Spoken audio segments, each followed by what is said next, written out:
Hello, welcome back to another Pen Talk. Thanks for tuning in. You see before you the Wingsung 601, and this is the vac filler version. I did a video on this comparing it to the draw filler version. We'll put the link in the description. But today we're going to look at a new nib I put on here. I replaced the original nib with a bent nib, and it was the least bent nib I could find for the 601, and also the same nib goes into the 618 Wingsung, so this is applicable to both models. A little bit ago I did a video on a fully bent nib, fude calligraphy style, and many different descriptions are used. And we're going to look at that nib also in this review. So enough said. The frog said I'm getting tired of holding up this pen, so let's take a look at some nibs.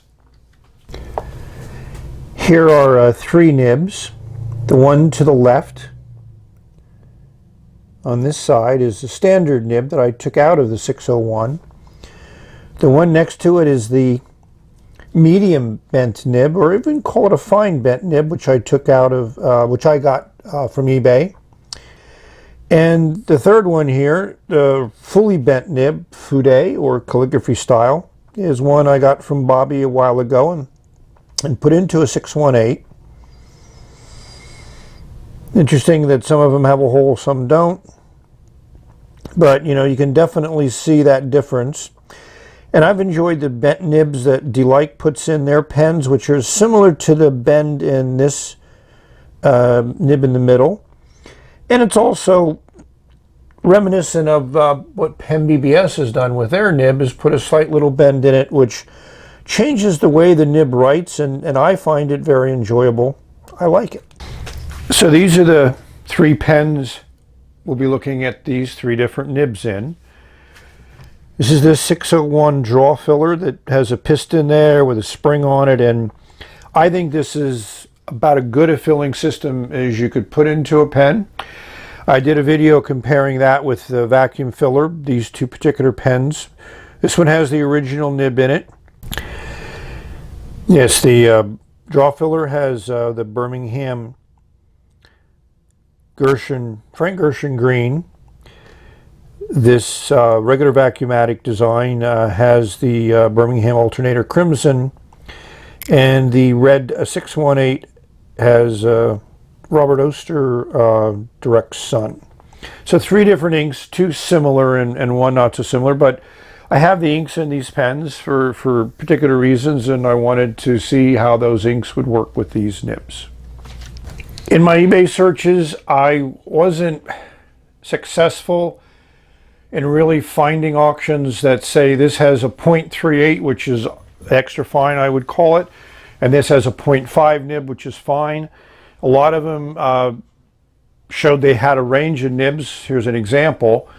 But when sometimes you try to select them, sometimes the description shows 0.38 to 0.5, so that's a little strange because there's two different nib sizes, and it's quite obviously to me when you write with them how those two nib sizes work. So one of the downsides of shopping on eBay, if you want something specific, sometimes it's a challenge to get exactly what you want. So this is just a few 618s that, you know, here's the one I use every day. Here's a blue one, which I don't think I've ever inked up. I mean, I love the color. It's kind of like that chartreuse Century. This is the latest one I got, which has the black blind cap and the black top cap and a clear barrel. I think if I'm going to be using these day to day, I prefer a silver trim to a gold trim.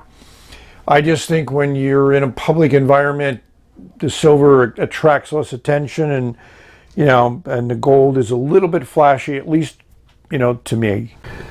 So first we're going to use this draw filler in this 601.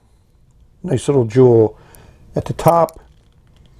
Cap pulls off and it fits really tight, so you need some effort to take it off. It's not going to come off accidentally.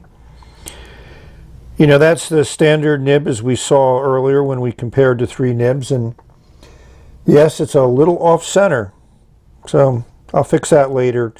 As long as it's close, it really doesn't interfere with the writing. You know, I love the transparency.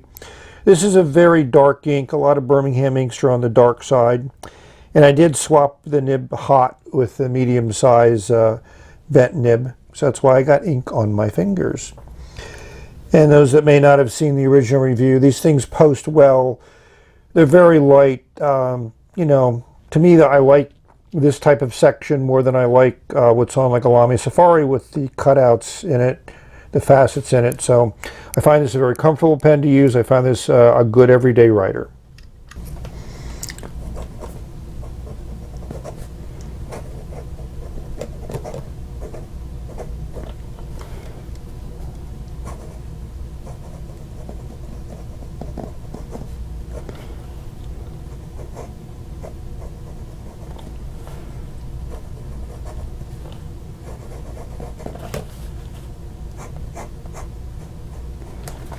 I found the regular nib to be adequate.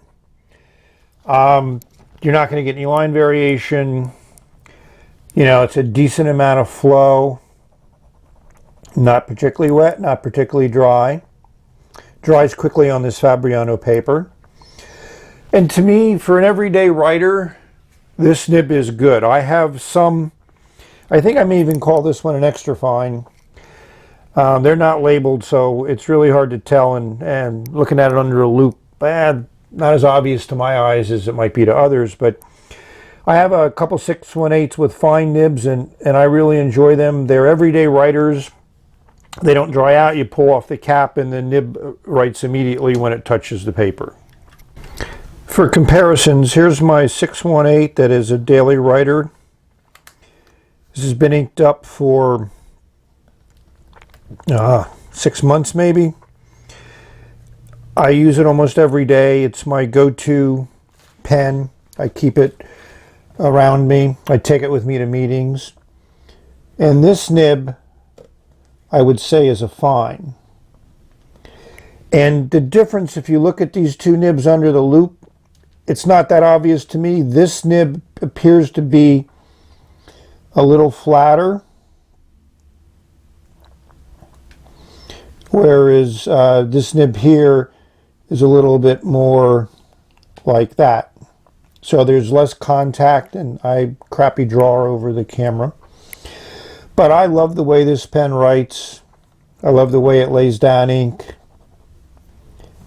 So one of the big differences between a 601 and a 618, obviously, is this is a piston filler. You have a blind cap here that moves the piston up and down. You know, it has that snap-in lock, which makes it nice if you want to open it up and bring the piston down a little bit to remove some air. You can do that and then just relock it. And the cap screws on, which I have to admit that I kind of like the screw-on cap more than the push-on cap that's on the 601.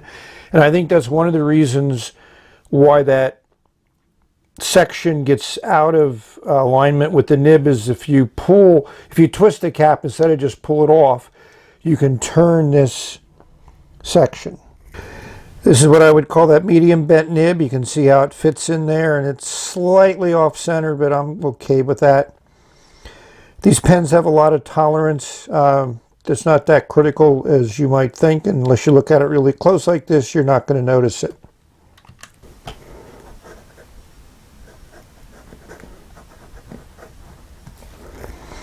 I think you can see that it is a wider line, but it's actually not much wider. And this one here in this fine 618 is pretty close. But now I have a 601 that has a nib that I enjoy as much as I enjoy that nib in that 618. Lays down a nice batch of ink. This is that alternator crimson from Birmingham. This is really, really smooth. And to me, this is a great alternative to those that are not comfortable with the kind of extra fine nib that's in the original 601. You know, this one certainly gives you an option.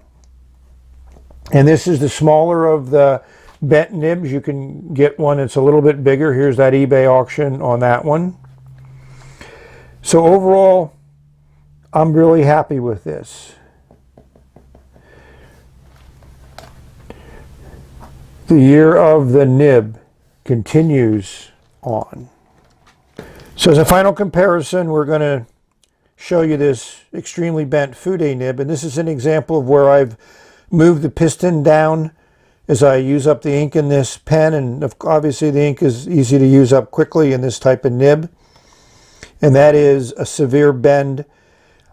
You know, it's called fude, it's also called calligraphy, and this was a challenge to get into this pen because it didn't quite fit well. So when you're trying to screw back on the section, that bent nib gets caught up on the section.